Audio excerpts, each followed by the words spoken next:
Good day sa atin mga tropa, no? Ito, mabilisang share lang tayo. Automatic washing machine, tuloy-tuloy yung tubig niya, ayaw huminto. So, ang check nyo lang dyan, itong water motor niya.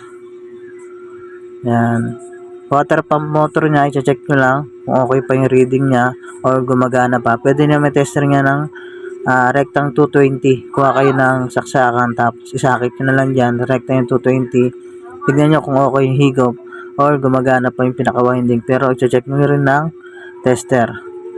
So, pag hindi naman tumutulo yung tubig or ayaw din tumigil, pwede rin nanggagaling yung problema doon sa may water level niya.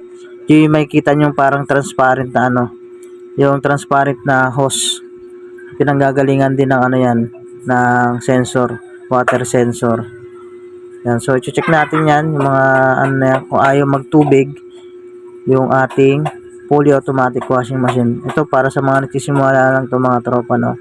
So nakikita nyo to, dalawa yung motor nyan.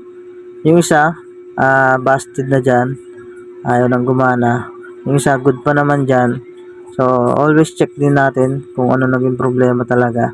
Yan, so pag ayaw gumana yung tubig, ayaw pumasok, yan, pwede yan sa water pump motor. Tapos pag ayaw huminto ng tubig, pwedeng sa sensor or water level. So yun lang mga tropa, sana nakatulong na konti, mabilisan lang to. Share na lang natin mga tropa. Thank you and God bless.